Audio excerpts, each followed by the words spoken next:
আসসালামু আলাইকুম, ঈদ মোবারক। আজকে ঈদে আমি আমার বড় দাদার বাড়িতে এসেছি। বড় দাদার বাড়ি তো বিশাল বড়, পুরোটা দেখাটা আমার পক্ষে সম্ভব না, কিন্তু বড় দাদা যেই রুমে থাকতো তার উপর তলায় এসেছি। মাটির বাড়ি মূলত দোতলা। তো তোমাদের এই রুমটা আমি একটু দেখানোর জন্য ট্রাই করব। এটা হচ্ছে ছোট রুম। এখানে আমার বড় দাদার গুরুত্বপূর্ণ জিনিস থাকতো, গোপনীয় ঘর, যেটা গুপ্ত ঘর বলে। হ্যাঁ, এটা বন্দুক ঘর। ফুল, এই যে আসো, এই যে এখানে বন্দুক থাকতো আমার বড় দাদার। একটু জুম করে দেখাও। মানে এই ঘরগুলো এতটা কারুকাজ করা, নিখুঁত। এখানে বন্দুক থাকতো, আসলে মানুষগুলো নেই, তাদের হাতের চিহ্ন রয়ে গেছে। তো এই ঘরটাকে এখন একটা গুরুত্বপূর্ণ কাজেই ব্যবহার করা হয়। এখানে নামাজ পড়ে, নামাজ পড়ার জন্যই ব্যবহার করা হয় মূলত। তো আসো আরেকটা জিনিস দেখাই। আরেকটা রুমের বের হয়ে একটা বড় রুমে চলে এসেছি। রুমটা একটু একটু করে তোমাদের পুরোটাই দেখাবো। তো সেদিন হচ্ছে রয়দা।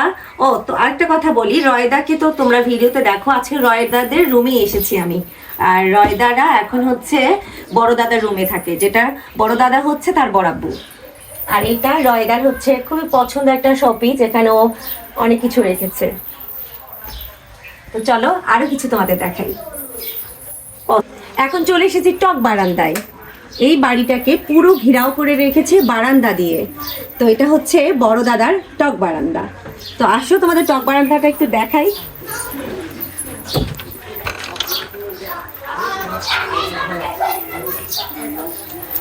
মানে এত সুন্দর যে আমি নিজেই অবাক হয়ে যাচ্ছি। অনেকদিন পর আমি আসলাম। এখান থেকে একটু দেখো।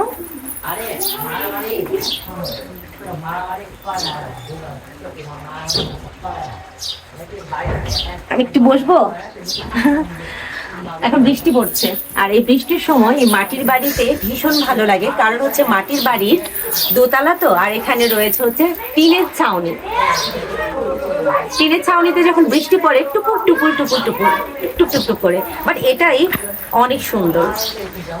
এই জন্য মাটির বাড়ির একটা অন্যরকম ফিল পাওয়া যায় এই টিনের জন্য। টুক টুক টুক টুক করে বৃষ্টি পড়ে, যেটা দালানকোঠা বাড়িতে, ইটের বাড়িতে পাওয়া যায় না।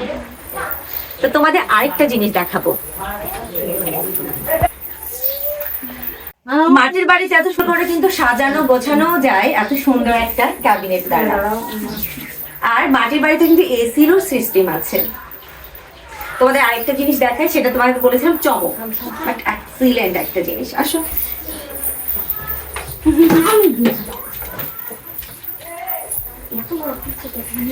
এইটা হচ্ছে বড় দাদার হচ্ছে বারান্দা। ওইটা দেখি দেখি, এখান থেকে কিন্তু দেখা যায়।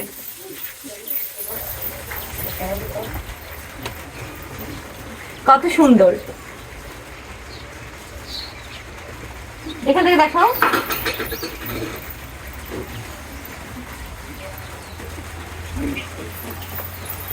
তোমরা একটু মনোযোগ দিয়ে শুনলে এই বৃষ্টি টুকটুক শব্দ শুনতে পাবে, যেটা যাদের ইটের মাটির বাড়িতে থেকে অভ্যস্ত, যারা এখন মাটির বাড়িতে নেই, তারা ভীষণ পরিমাণ মনে করবে, স্মৃতি হয়ে যাবে।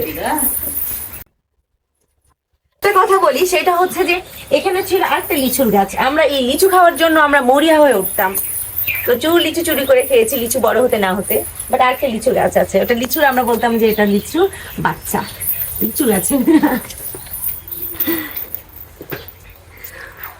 তো আরেকটা জিনিস, আরেকটু আগে যাও তাহলে পুরোটা সিনের আবিষাকে একটু নাও। তো পুরোপুরি ভিডিওটা আমার শেষ। তো আমি রয়দাকে একটু দেখাই। রয়দা তো বাড়িতে এসেছি। এই তো রয়দা, হ্যাঁ বসো এখানে। এই তো রয়দা, একটু হাই, ঈদ মোবারক বলো। তুমি লাস্ট এসে জয়েন করলা। হাই, ঈদ মোবারক। হ্যাঁ, ঈদ মোবারক, ঈদ মোবারক বলে দাও না। ঈদ মোবারক। তো তোমরা মনোযোগ দিয়ে ভিডিওটা দেখো। সবাইকে জানাই আবার ঈদ মোবারক। আল্লাহ হাফেজ।